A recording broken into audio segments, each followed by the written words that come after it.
Hello guys, welcome back to my channel. Just in case it's the first time, I'm Joy by name. Thank you very much for stopping by. In today's video, we're making this delicious and satisfying beans and potato porridge. So sit back and enjoy. To save time, the full ingredients and measurement I'll be using will be in the description box down below, so please do ensure you check it out. In every beans recipe, the first thing to do is to pick the beans in order to get rid of stones, chaff, or even the bad ones. And this is actually the way I do pick my beans. I know everyone have their own method, so just do what works for you. I'm actually using the black-eyed beans. You can choose to use honey beans or brown beans, just any preferred one of your choice. Alright, our beans is clean now, and this is the amount of dirt I was able to pick. That's why it's very much important to pick your beans. So just go ahead and give this a quick rinse. So I'll be transferring the washed beans into the pot. If you have a pressure cooker, you can choose to use it in order to cut down the cooking time. I'll also be adding enough water to it and allow to cook till it softens. The cooking time varies according to the kind of beans you are using. I realized that honey beans and brown beans cook faster than these black-eyed beans. This is 40 minutes later. That's a whole time though, and our beans is 70% cooked, as you can see. So I'll go ahead and strain out this water. Strain out the water that was used to pre-cook the beans help to prevent bloating and improve digestion for those that have sensitive stomach. You can choose to strain out the water 10 or 15 minutes into the cooking, then you continue the cooking process, or you can just wait for a longer time, just the way I actually did. So to cut down the long hours of cooking beans, you can choose to also soak your beans overnight for about 6 to 8 hours. And whenever you are cooking beans, if you must add water to it, try not to add cold water, add boiling water to it, because this helps to maintain a particular cooking temperature all through. And also avoid adding salt to your beans early because it hardens it. So this is the first rinsing I did, so you can rinse yours about 2 to 3 times. So let's go ahead and make the sauce. So I heat up some palm oil on medium heat. I'll be adding some onion alongside with ginger and garlic just for flavor building and saute till fragrant. I'll also be adding some Scotch bonnet pepper and allow to fry alongside with the onion. Alright, our onion is perfectly fried now.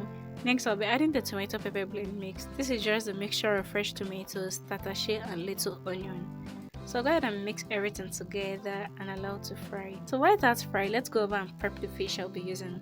I'm actually using 3 Kpanla fish, and this adds lots of flavors to our beans, or you can choose to use any kind of fish that you have. Usually I love to soak my fish in hot water before deboning. This makes it softer to work with and also gets rid of market dust, dirt, or even excess salt.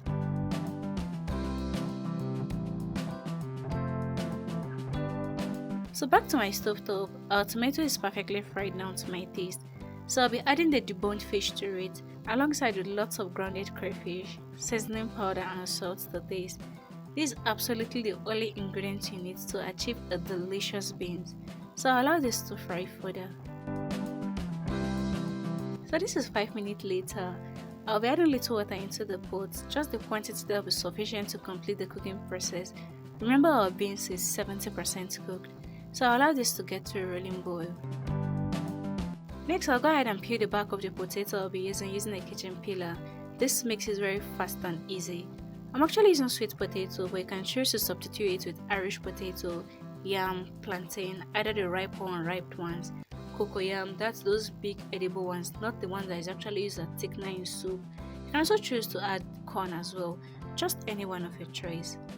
Whenever I'm making this recipe, I love to cut my potato into smaller chunks like this.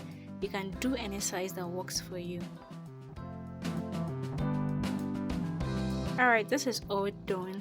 I just go ahead and give it a quick rinse. So back to my stovetop, everything is boiling already. I'll be adding the pre-cooked beans back into the pot alongside with the diced potato. Then mix everything together to combine.